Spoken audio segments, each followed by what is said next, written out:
Myanmar, Vietnam at Cambodia. Ang kolonyalismo at imperialismong kanluranin sa pangkontinenteng Timog Silangang Asya. Imperialismo sa Burma.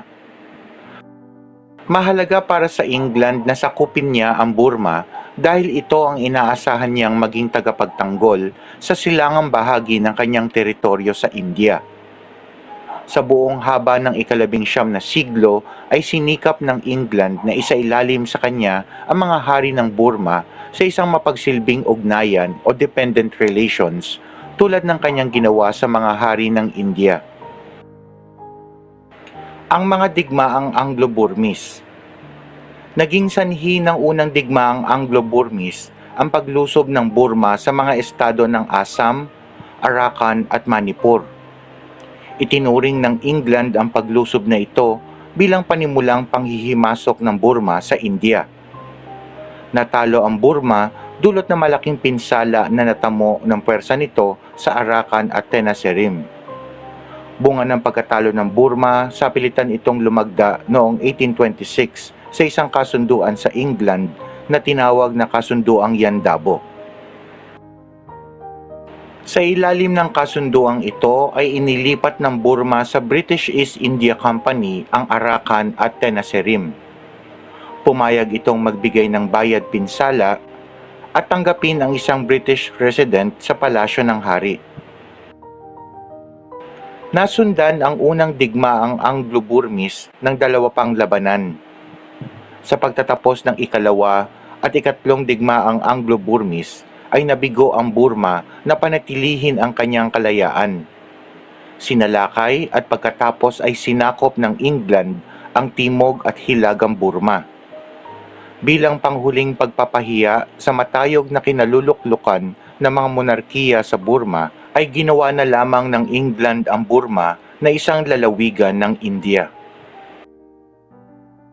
Ang imperialismo sa Vietnam. Ang orihinal na dahilan ng panghihimasok ng bansang France sa Vietnam ay ang pagpapalaganap ng Katolisismo. Sa pagtatapos ng ika-18 siglo, ang bilang ng mga Katoliko sa Vietnam ay humigit kumulang sa 250,000. Ginamit ni Emperador Napoleon III ang mga ulat tungkol sa pang-aapi sa mga Katoliko sa Vietnam bilang pagkakataon upang makialam at kumuha ng lupain sa Timog Vietnam. Noong 1862 ay pumirma ng kasunduan ang emperador ng Vietnam na si Tu Duc, kung saan ay inilipat niya sa France ang tatlong lalawigan na kung tawagin ay Cochin China. Pumayag din siyang magbukas ng tatlong daungan na gagamitin ng mga mangangalakal na Pranses. Ang pagbibigay ng bayad pinsala, pahintulutan ang Katolisismo, at pagbibigay sa France ng karapatan na maglayag sa Mekong River. Ang imperialismo sa Cambodia. Sa pagsimula ng ika-19 na siglo, ang kaharian ng Cambodia ay napasailalim sa kapangyarihan ng kaharian ng Siam. Upang mapanatili ang kaharian ay humingi ng tulong si Haring Norodom sa mga Pranses. At noong August 11, 1863 ay pumirma sa isang kasunduan si Haring Norodom sa mga Pranses na naglalagay sa Cambodia sa ilalim ng French Protectorate.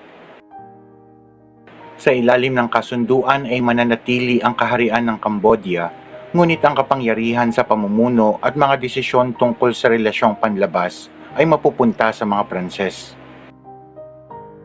Taong 1867 nang maging bahagi ang Cambodia ng French Indochina, kasama ang iba pang protektorado ng bansang France.